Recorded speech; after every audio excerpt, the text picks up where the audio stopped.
So, you could think about playing rook d7 in this position for black. I'm just wondering if, sometimes bishop a4 is a problem. Probably it is. I mean, it looks kind of awkward because if you ever try to play a6, there's bishop takes c6 and knight e5, and the a6 pawn is weak. So I suppose that this rook maneuver looks a little unnatural to me. Now black plays knight d5. We're not really sure what this rook c7 thing, actually did. It may have just cost black some time. So knight takes d5, and now pawn takes d5. And, black would like to take with the queen in this position. But I guess the problem is bishop b3, with the idea of d5. And I don't know. I mean, maybe it's not bad. It's interesting. d5, let's say queen goes back, and then d5. It doesn't look that bad for black, actually. It looks almost playable. This rook defending laterally here makes some sense. So I don't know, it could have been possible, but it's much more solid to take with the pawn in this position. But as you can see, the dark squares around the black king are weakened. That's the first problem. The second problem is that the black bishop on b7 is very, very bad. And, if it comes down to it, white has the better endgame because, she's trading, or probably trading, her so-called bad bishop because on g5, because most of the white pawns are on dark squares, and keeping her good bishop because the white bishop has a lot of free mobility for white, and black's bishop on b7 is not so good. Judit elects to play bishop h6. It's kind of a tactical move. I don't think there's anything wrong with it. She also could have left it on g5.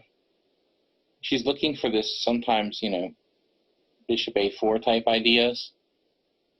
I've seen that even win the exchange sometimes in these positions.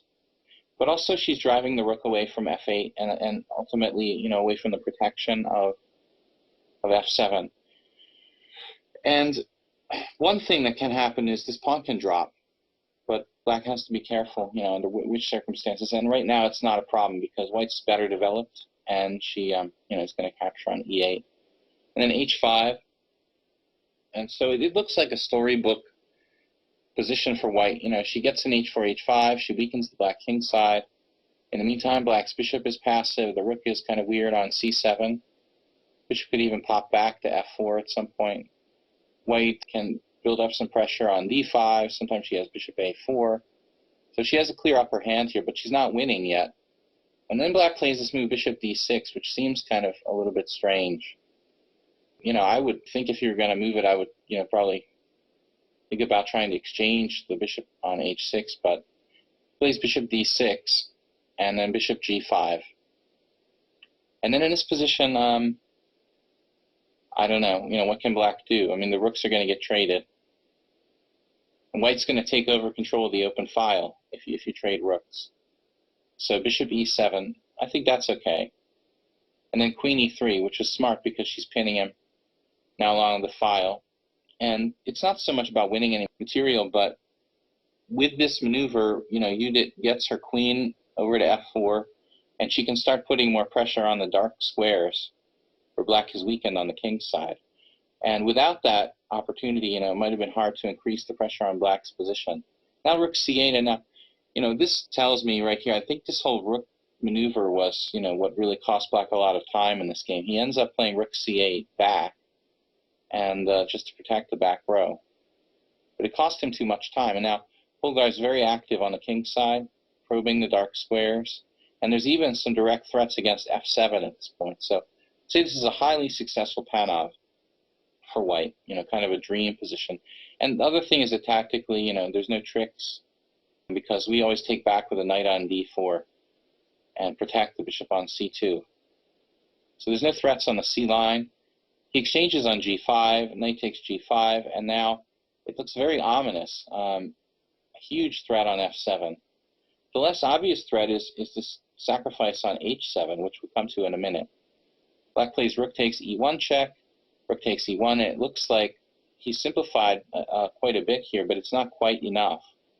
And also the pieces, the black pieces look very bad. These pieces are passive.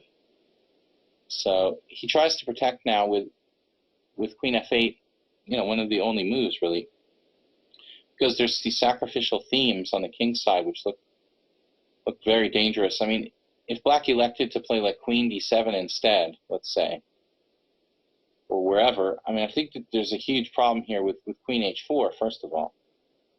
I think this is going to destroy black.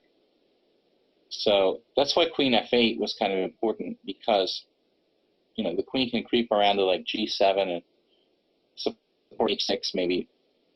It's in the location of the king, king position. So here's where white missed a really interesting shot. I have no idea how far Judit calculated this, but she could have gone for a win here with knight sacrifice. And it's pretty cool, but it's not totally winning by force.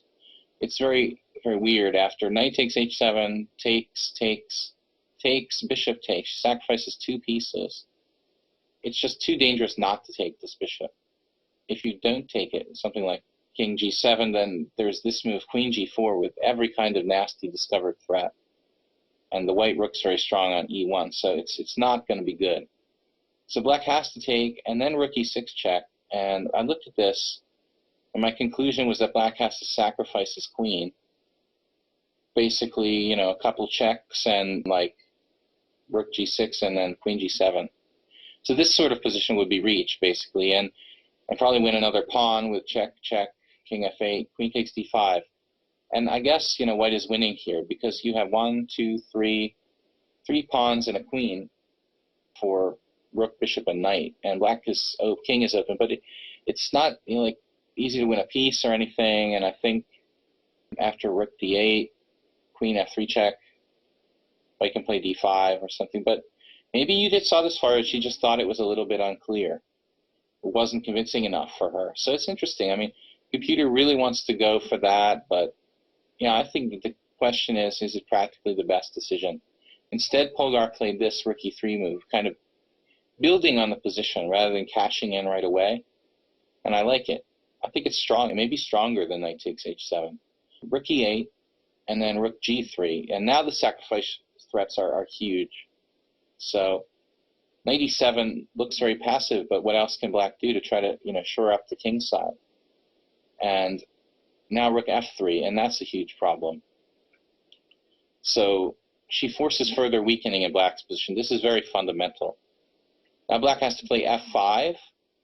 Even worse now are the weaknesses around the black king side, the dark squares. And his bishop on b7 is just nowhere to be seen.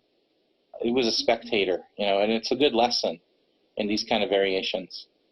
Bishop a4 now, bishop c6, and this is not the only way for white to make progress. She decides to trade, but she could have played other ways like bishop b3. Anyway, she goes to a direct attack and allows us the sacrifice of a piece here. Black is forced to do this. Knight takes g5, h takes g5, rook takes g5, and then king h7. And then rook takes f5, and there's all kinds of threats against the black king. So very little choice now. Rook e1 check, king h2, and queen b8. And trading queens looks like it would save black potentially here. At least give him a chance to draw the endgame. But look at this, rook f7 check, king g8, and then rook c7. Polgar finds this move, rook c7, and this is the real killer. Avoiding the trade of queens. And then knight e7, h6, and this extra pawn down there makes all the difference. So Polgar's h-pawn actually saves the day. This is like the piece she needs to strengthen the attack. And then rook e6, queen g3 check, only move, rook g6, and h7 check, which is a beautiful move because if black takes the pawn, we take with check and win a queen. So black basically has no moves here. If you go king h8, then queen e5 is devastating. This is the point. King h8, queen e5.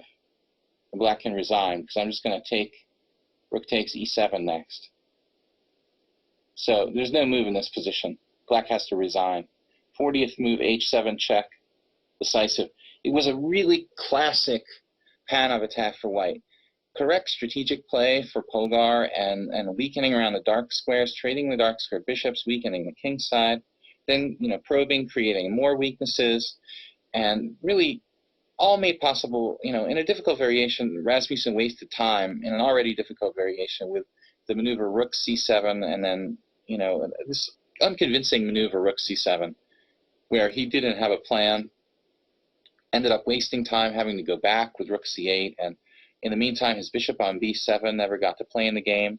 After the capture on d5, the close down bishop on b7, many a game lost in the black side of the Panov with a bad bishop after the exchange on d5, and a pawn taking on d5 is very unpleasant positionally. So I thought this was just a really classic game by Polgar, and a good kind of learning experience, if you want to play either side of this variation. I think this is a good game to learn from. Anyway, this was International Master Bill Paschall, and this was Polgar punishing with the Panov. Thank you for joining us here at chesslecture.com, and I hope you have a great day.